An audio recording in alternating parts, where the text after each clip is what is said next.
The open road, it's supposed to be the ultimate escape, the great liberator. We all dream of finding freedom, right? Well, that's the idea anyway, but what if the freedom we're seeking isn't as simple as we think? What if the journey is more about what's inside than what's outside? Welcome to the journey of a modern seeker. It's a spiritual adventure where everything seems ordinary, but behind the scenes, profound transformations are taking place. And it all starts with something that sounds deceptively simple: wisdom. Buckle up, folks, because this is where the real journey begins. Remember all that personal information you've been generously handing over to the internet? Yeah, it turns out political parties are pretty interested in that. It's all thanks to a little something called micro-targeting. Here's how it works. They take your data, your political views, your online habits, maybe even what brand of toothpaste you buy, and they use it to create a scarily accurate profile of you. Then they bombard you with personalized messages designed to push your buttons. It's basically psychological warfare disguised as a Facebook ad. And while GDPR Article 9 says this whole thing is illegal, good luck getting anyone to enforce it. German parties have been doing it for years, and the authorities are about as useful as a chocolate fireguard. Now they're even using proxy targeting, which is basically like saying we can't target you based on your love for the environment, but we can target people who buy organic kale. Yeah, real subtle. Micro-targeting is just the tip of the iceberg. We're talking about a whole arsenal of digital tools designed to manipulate your vote. Think Facebook ads, TikTok trends, YouTube algorithms, and entire networks dedicated to spreading misinformation. Deepfakes can make anyone say anything, and armies of bots can artificially inflate support for a candidate. It's enough to make you want to throw your phone in the ocean and move to a yurt in the woods. But hold your horses. Before you start knitting your own clothes, it's worth noting that the impact of all this digital wizardry might not be as strong as we fear. Research suggests that people aren't as easily swayed as we think. However, the potential is there, lurking just below the surface, ready to transform our elections into a dystopian episode of Black Mirror. Remember that time you saw a crazy headline on Facebook and thought, well, that can't be true? It probably wasn't.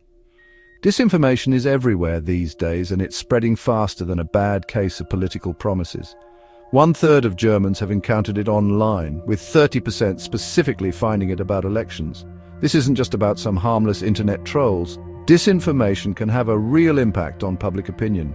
It can be used to smear candidates, spread lies about their policies, and generally sow chaos and confusion. And when people don't know what to believe, they're more likely to disengage from the political process altogether, which, let's be honest, might be exactly what those in power want. Remember that feeling you get when you think someone's watching you? Now imagine that someone is a foreign government trying to influence your election. It's enough to make you want to invest in a tinfoil hat, but here's the thing.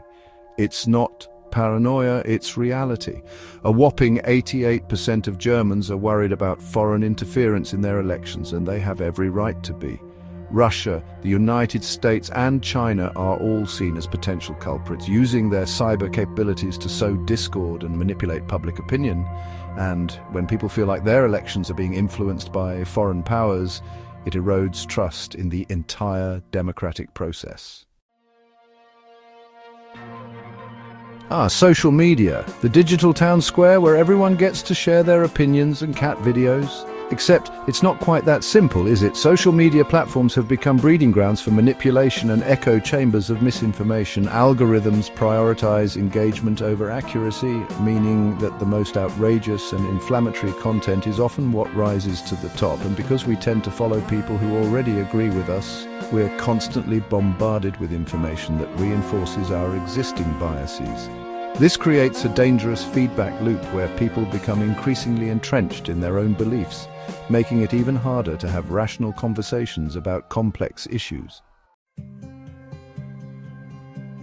So, who's responsible for cleaning up this digital mess? Good question. The EU is trying, bless their hearts. They've got the Digital Services Act, which is like the Wild West of the internet's sheriff.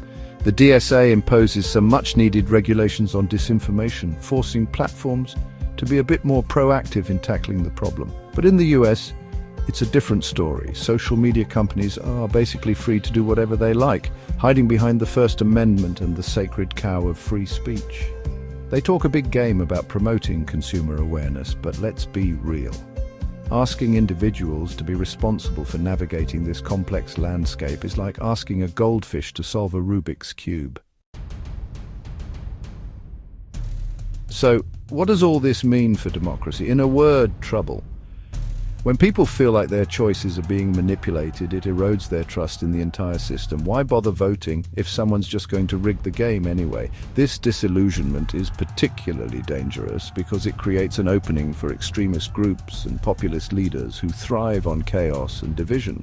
They can point to the very real problems created by these manipulative tactics and offer themselves as the solution. It's a vicious cycle that threatens to undermine the very foundations of our democracies.